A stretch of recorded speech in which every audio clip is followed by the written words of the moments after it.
Okay, everybody, welcome back to the Lechtich Musar podcast. We continue with the Pele Yoeitz. We are on page 123 in the Art Scroll. We are up to day 53 of Hachzik. Now we start Davar Be'itoy Matov, we're in Elul, and we are now starting the Midah of Emes. And Emes, Elul is definitely a time of Emes, of truth, of tapping back into where we're coming from, where we're going, refocusing, recalibrating, thinking about and reprioritizing our priorities, as it sounds, being truthful to ourselves, being truthful to HaKadosh Baruch Hu, and living ultimately a truthful life. And now we are going to jump into that. Says the Pele Yoeitz, Svas Emes Tikun La'ad. The pasuk in Mishlei says, true speech is established forever. Additionally, it saves one from death, as we find in the Gemara in Sanhedrin regarding a town that was called Kushta. That what happened? Kushta means truth, it means Emes. They would not speak sheker, and no man in that place would die before his time. The Amor Rabbeinu Zechron Levracha Shameshana Diburei Chashiv Ka'eved Avodah Zarah Dechsev Vayisi Ve'enov Kimesateya. Chazal teach us that one who falsifies his words and is not careful and says Davar Sheker, it's as if he worshipped idols, as we learn out from Yaakov Avinu, Hashem Elokim Emes Chamasei Emes V'Sasei Emes, and Hashem epitomizes, he is perfectly Emes, and if we want to go in his way, V'alachat B'Darachov, Moshe Emes V'Sasei Emes, Hashem is Emes, and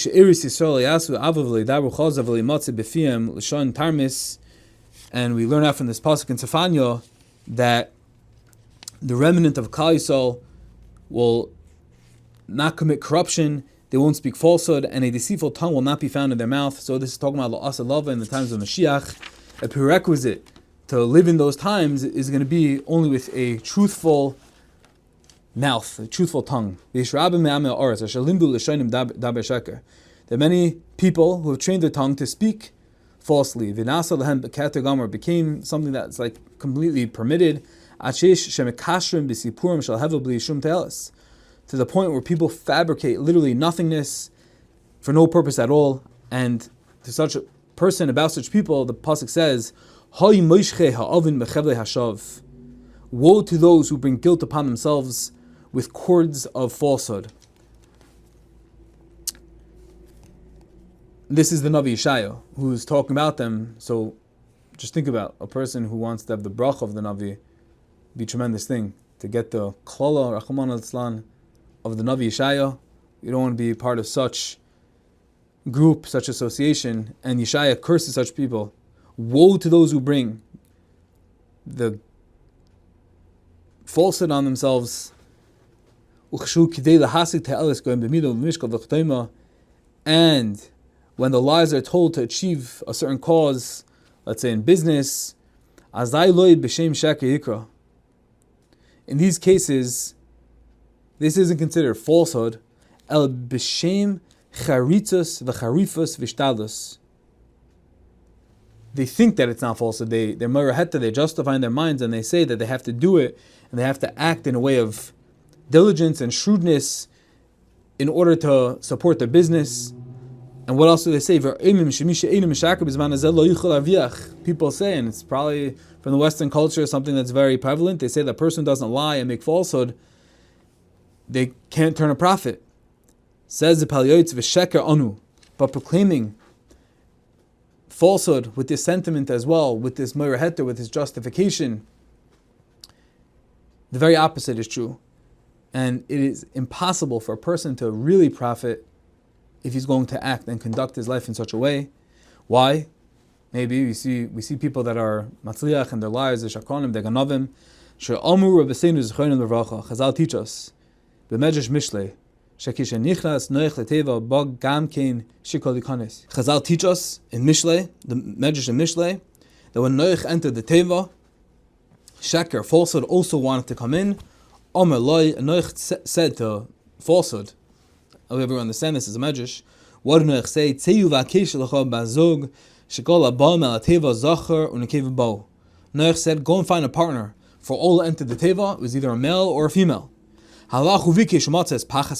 Falsehood went and found a companion.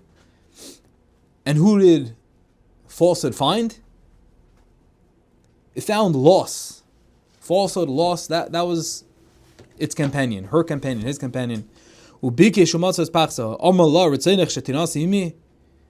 said to her, would you want to be my mate? So falsehood spoke to loss and said, you want to be my mate to come to the teva? So loss replied, said back to falsehood, what are you going to give me? And falsehood said, whatever I profit through my lies and corruption, I'll give you. Sounds like a good deal. And from that point on, loss takes whatever was gained from falsehood. So what do we see from this medrash? We see over here that nothing is gained from corruption. Why? Because what happened is that falsehood and loss, they didn't end up going on the teva. They weren't allowed. And we see from here that there's going to be no harvacha, there's no profit when there is falsehood involved. Yoeitz extrapolates this from the medrash from Noach. Very interesting. And sometimes Yitzhar is very strong and very compelling and tries to throw every taina at you, every justification, and he says, come on, just do it. You're gonna be maviach, don't worry. But what happens? It might look like that in the short term, but in the long term, says the Pele Yoeitz, at the end, the person definitely will not gain, because it says, it's a pasuk. So as much as we want to say, oh, this guy looks like he's shrewd, it looks like he's successful, it looks like he's crushing it, but the pasuk in Emes says otherwise.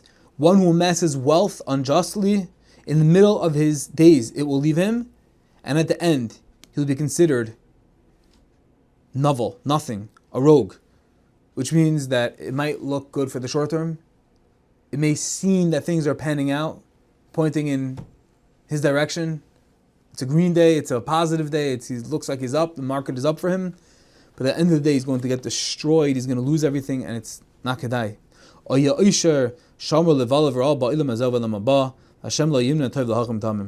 we must always remember last week's parsha.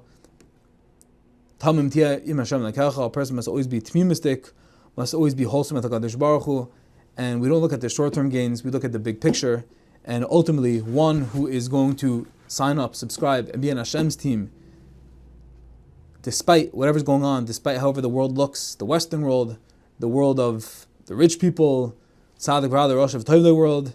At the end of the day, Hashem is a cheshbon for everything, and Hashem lo yidna toiv l'holchem tam.